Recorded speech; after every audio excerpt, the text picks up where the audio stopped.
Hello, welcome to another edition of the Pace Report. I'm Brian Pace, reporting live here at the Jazz Standard here in New York City.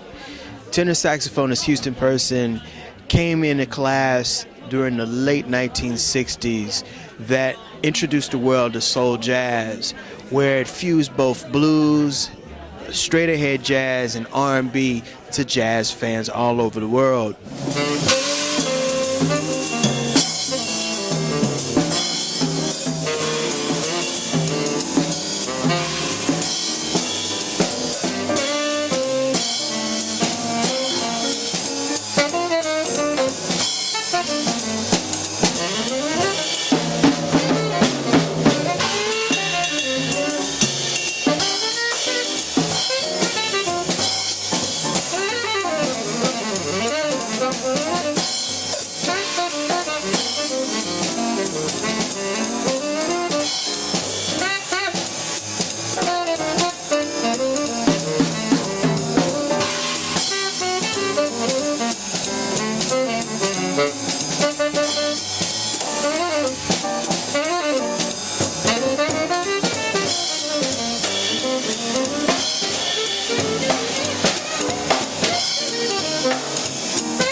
Let's talk about growing up in South Carolina. You grew up in the church, but throughout your musical career and even today, a lot of your music has a lot of soul jazz / blues. Tell me how you got exposed to blues.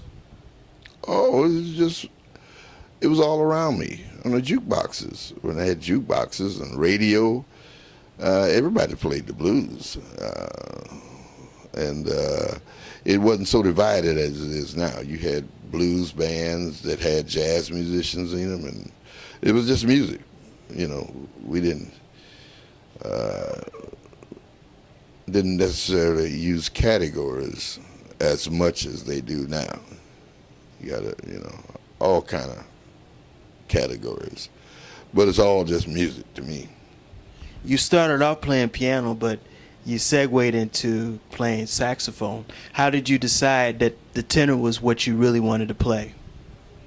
I don't know. Well, music was always in my family, church choir, and I practiced the piano every day and listening to radio and hearing all the great music. And I don't know, I just kind of got to the saxophone. Well, first thing is my parents gave me a saxophone. That's how I really got interested. Then I heard all the great guys, Illinois Jacquet, Johnny Griffin, Syl Austin, and Sam Taylor, all those guys. So and then I got into it, and Earl Bostick, a lot of guys, So I gravitated toward saxophone. Talk about your time coming to New York and jumping into the New York jazz and music scene. It had to be a very, very helter-skelter because the music was changing. And then you were also trying to find your way here, accompanying a lot of artists. Yeah, well, all through my career, I've just tried to be myself, what I am. And I'm a mixture of what I heard in the South, from country and western to opera to jazz to rhythm and blues, gospel music, all that I try to bring in my music. And you have done that successfully. You came out at a time in a class where a lot of musicians were changing the game of jazz. It was you, Pat Martino, George Benson, Idris Muhammad, Charles Arlen. Soul jazz was starting to take over the airways and also the clubs. Why was that during the late 60s? Well, it's still based on the blues. The blues is close to people's heart, and we still were associated with dance. It's been one of my gripes. People like to dance, and we were giving them dance music too. So it was good listening music and good dance music. So that was a lot of the success of that and you could have fun with it. You didn't have to bring a textbook with you when you heard that stuff.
Your career really took off, the partnership of Bob Weinstock and Prestige Records.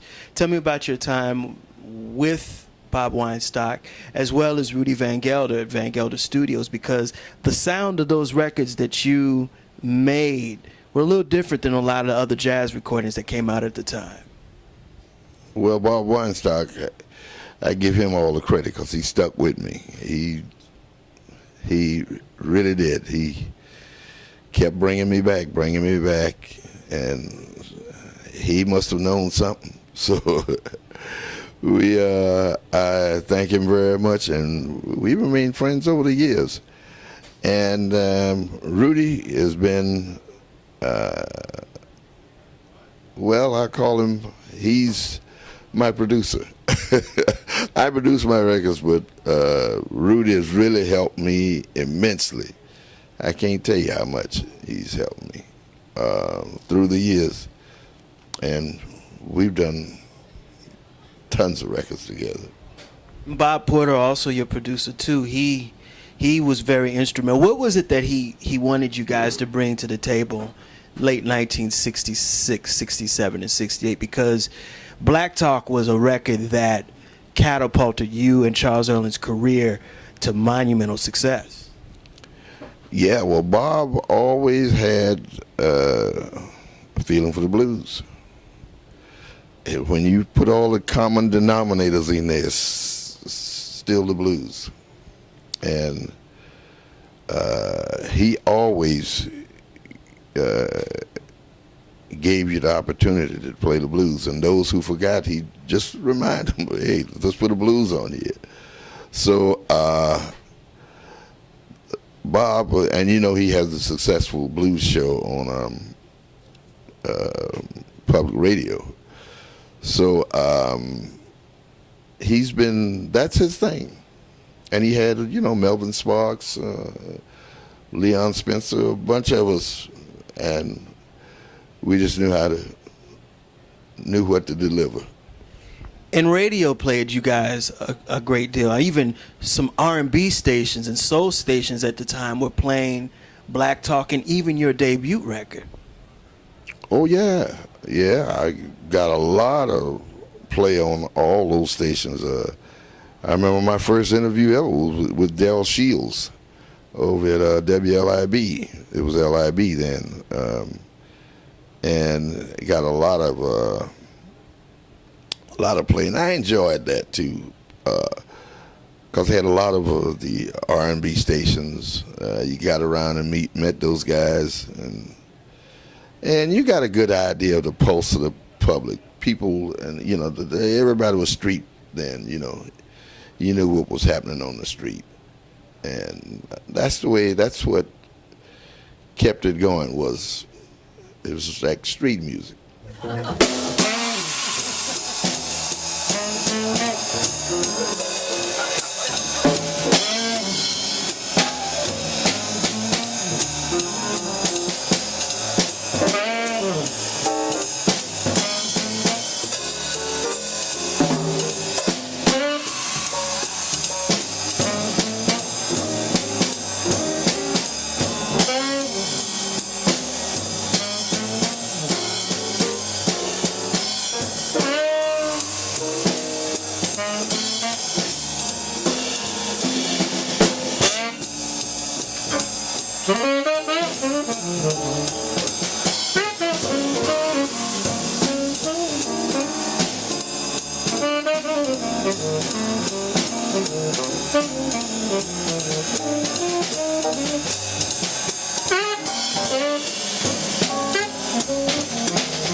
Your association with Etta Jones was almost 40 years.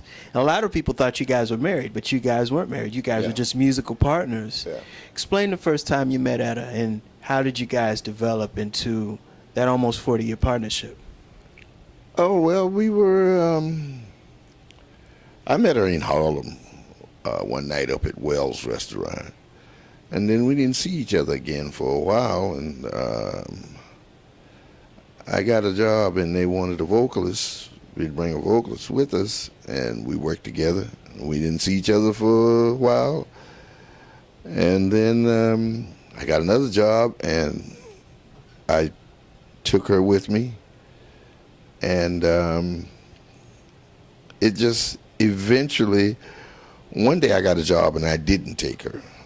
And she asked me, what's wrong? I said, nothing. She said, well, you take me on all the gigs. Take me on all of them. So she became a part of the band. So she started working, and we evolved into that nice partnership for ages. And but that was the way it started, was because I always wanted a band with a vocalist anyway. And she was a vocalist that didn't have a band, so it was kind of perfect for us. So she became a part of the group. What was Etta's whole flavor? What did she bring to the whole jazz female vocalist versus Ella Fitzgerald or Irene Krall or Dinah Washington? What was it that differentiated her from all the other jazz vocalists? I've never really put my hand on it. It was just that she had a unique quality that was her. And with most of the singers you just called, vocalists you just called out, they had that unique quality and to communicate to people, and had great respect for the lyrics. And that was every one of these people that you're talking about. So that's all I can say, is she had a unique quality, and she was a nice person and no ego. Just sang it straight down. That'll do it again for another edition of the Pace Report. I'm Brian Pace, reporting live here at the Jazz Standard. I'd like to personally thank Houston Person for his time, as well as the staff here at the Jazz Standard. As always, please visit my website, www.thepacereport.com, for my weekly column, as well as my past segments. Until next time, remember, if it's in the groove, it'll make you move. Peace.